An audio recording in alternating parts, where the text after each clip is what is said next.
There's some big changes coming to my track plan on the layout. Today I'm going to tell you about those changes and why I want to make them. That's coming up right now.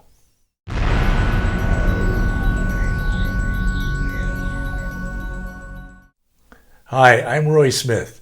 Today I'm going to show you the changes that I want to make to my track plan. I'm going to explain why I believe these changes will give me a better layout that is more fun to operate. Let's start by taking a look at my current track plan. We have to take a look at the current plan first, or the changes that I'm going to describe to you won't make any sense. This is what my plan looks like right now. I need to explain the plan. I haven't figured out how to put grades and elevations on my track plans using Rail Modeler for Mac, so the plan might be a little difficult to understand. Let me mention that I had to squeeze my layout into a room measuring a mere 10 feet by 12 feet. As you may know, my layout is loosely based on a real prototype, namely the Union Pacific Evanston Subdivision, which runs from Green River, Wyoming to Ogden, Utah. The green circle on this map of Union Pacific routes roughly indicates the area I'm modeling. It includes parts of Wyoming, Utah, and Idaho. The Evanston Sub is a part of the UP's original transcontinental route, first built in the 1860s and running from the Midwest to the West Coast. Most trains originate and terminate outside of that green circle in the Midwest or on the West Coast, and then they cross through the area I'm modeling. So you might say that the area I'm modeling is a heavily trafficked bridge route. In addition to the Evanston subdivision, I've added the Pocatello subdivision to my layout. The Pocatello sub runs from Pocatello, Idaho, down to Granger, Wyoming, where it joins the Evanston subdivision. You can't see my staging yard on the track plan, but you can see it here. It's an 8-track staging yard under Green River. This 12-foot-long section was the first part of my layout that I built back in 2014, with Green River on the upper level and staging down below. The clearance between the upper level and staging on the lower level is 8 inches, as this photo shows.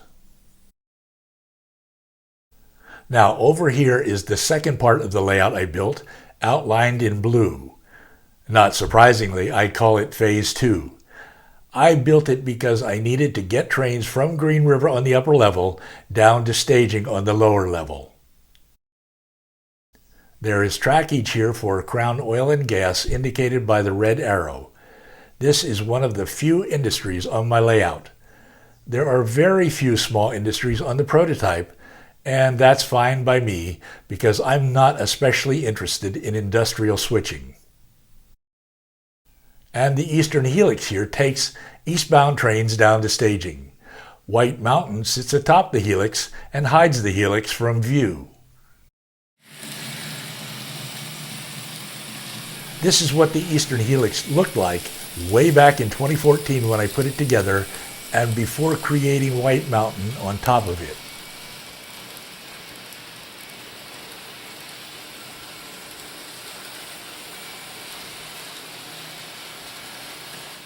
And this is what it looks like today. Many of you have been expecting me to say that I'm going to rip out the Eastern Helix as part of my track plan changes, because I have been complaining about it for a long time.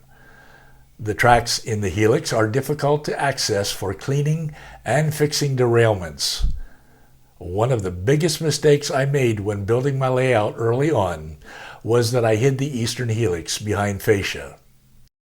I left only this one small door for access on one side, and otherwise I have to go under the benchwork to access the track in the Helix.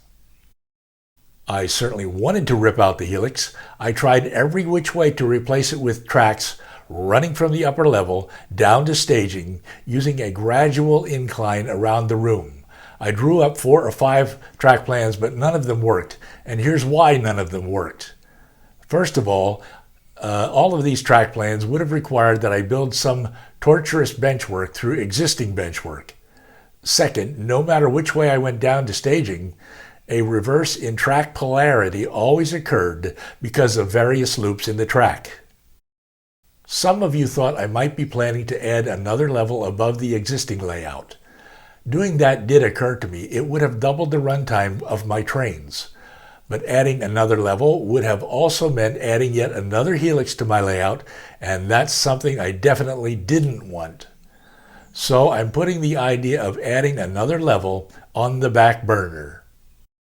All right, let's move west again, passing through my main classification yard at the town of Green River.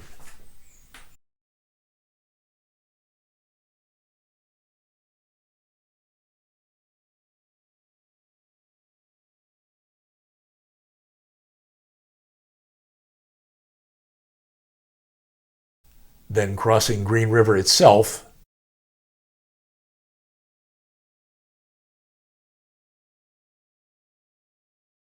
passing Granger Junction, which leads to the Pocatello subdivision,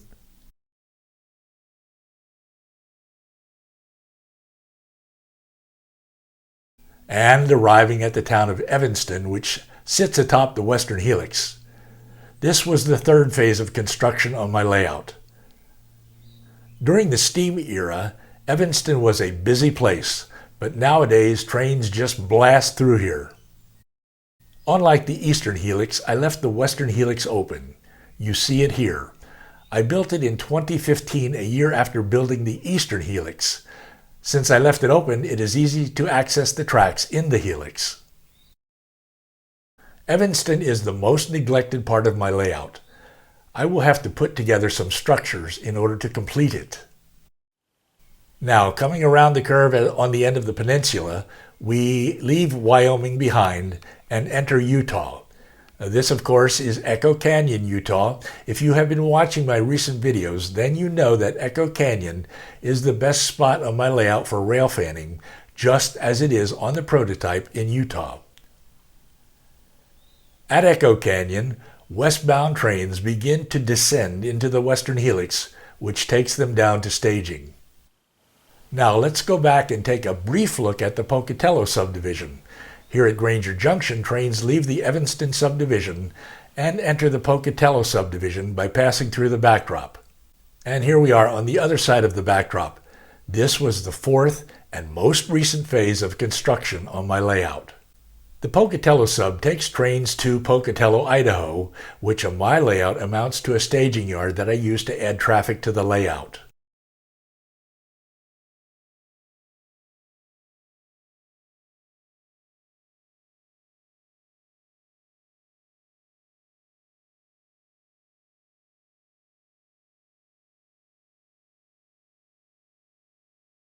As you can see here on the track plan, trains from Pocatello can head to Evanston and points west, or they can head to Green River and points east. All right, I could say a lot more about my current track plan, but we really came here to talk about changes to the current plan. Let's do that, starting right now. And here are those changes. The tracks shown in red depict changes or additions to the current track plan. I need to explain each of these changes for them to make any sense. Let's take a look at the changes one at a time. Here in the blue box is the first change I want to tell you about. As I mentioned previously, I'm keeping the Eastern Helix, but I'm also bridging the space between the Eastern Helix and Pocatello. Doing this will have a big impact on the way trains run on my layout. I've decided to do this even though it means building a lift-up or drop-down bridge here to get into the room. I like the long, graceful curves that you see here as the track goes past White Mountain. Who says you can't have long, graceful curves when using Cato Unitrack? You can, and I do. In fact, as a general observation, using Cato Unitrack or any other sectional track makes the process of changing the track much easier compared to FlexTrack. I know this because I've used FlexTrack in the past. By the way, to avoid the problems that S-curves can cause, I have placed a long section of straight track, indicated by arrows, between each of the curves. Until now, the track indicated by this arrow has connected points A and B as part of the double main line heading down the eastern helix. But now it will lead over to the western end of Echo Canyon instead. I will talk more about this track in a moment and why I want to make this change. Let's take a look at the track now indicated by the arrow. In the past, the yard at Pocatello came to an abrupt end at the door to the room, and as a staging yard, that was okay.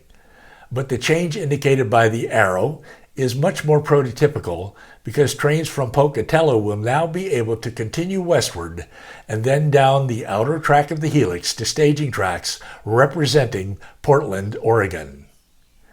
And that's great because after passing through Pocatello, real trains do go on to Portland. Of course, as I mentioned, the disadvantage here is that I must put a lift-up or drop-down bridge indicated by the green lines, because this is the entrance to the train room. As a matter of fact, I avoided bridging this space in my original design because I didn't want to block access to the room, and that's why I put the eastern helix here instead.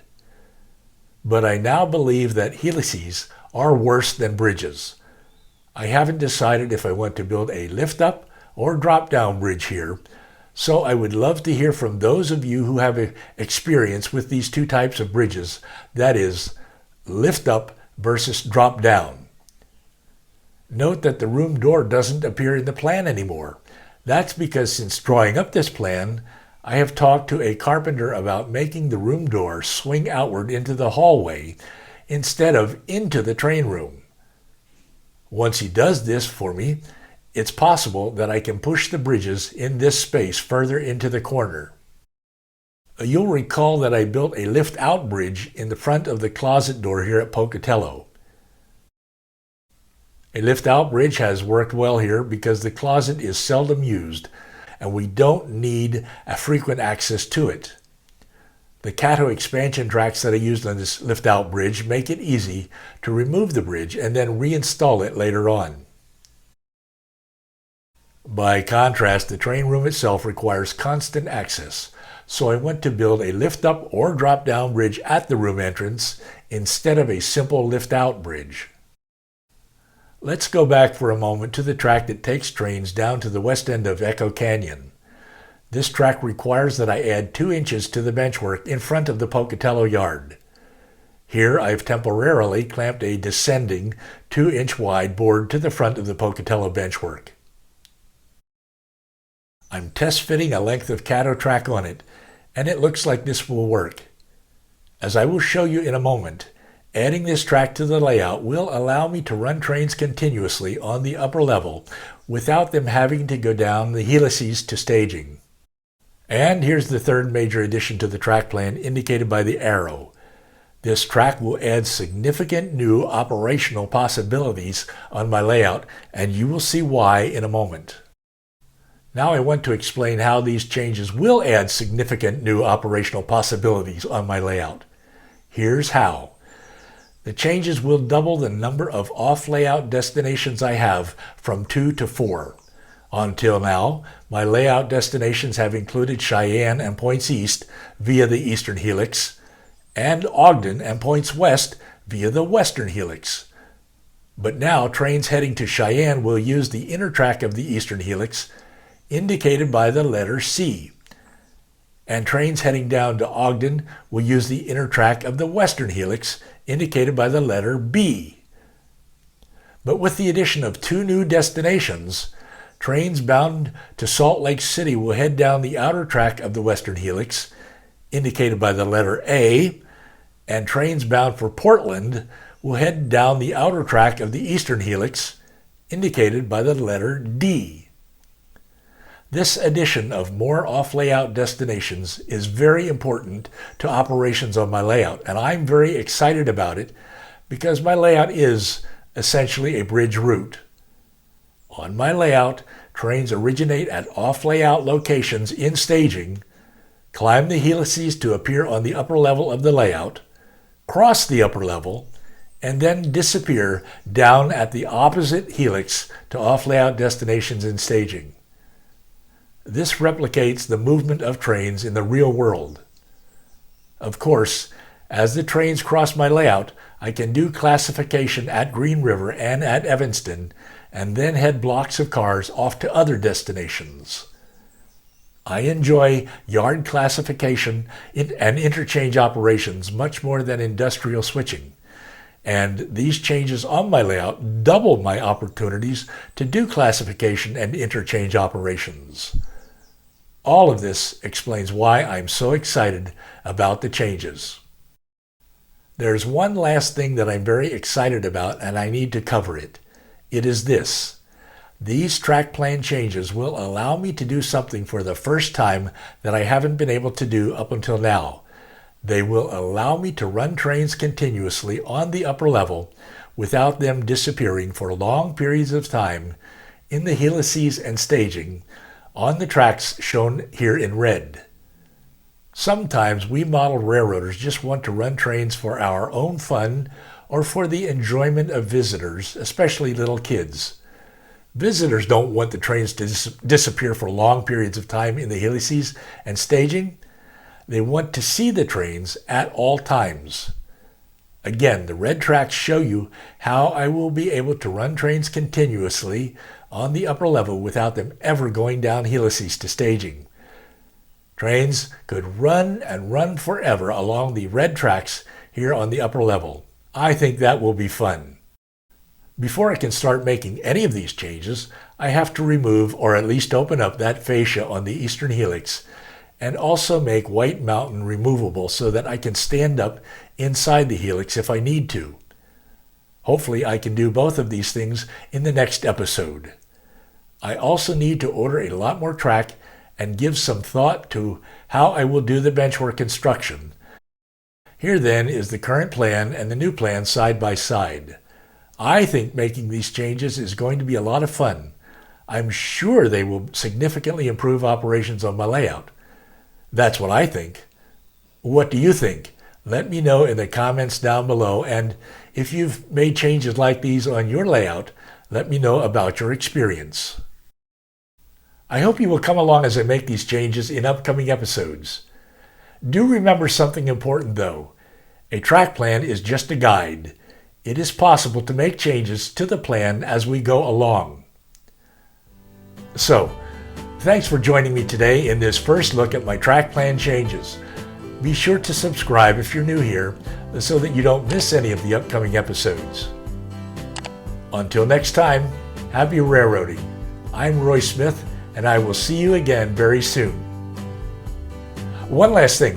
I hope you will come along with me in a new series of videos called Dispatch. Dispatch is a weekly show designed to keep you on track as you build and operate your layout. I expect to publish it on Tuesday nights. I'll put the link to the first episode down below. Go on over and check it out.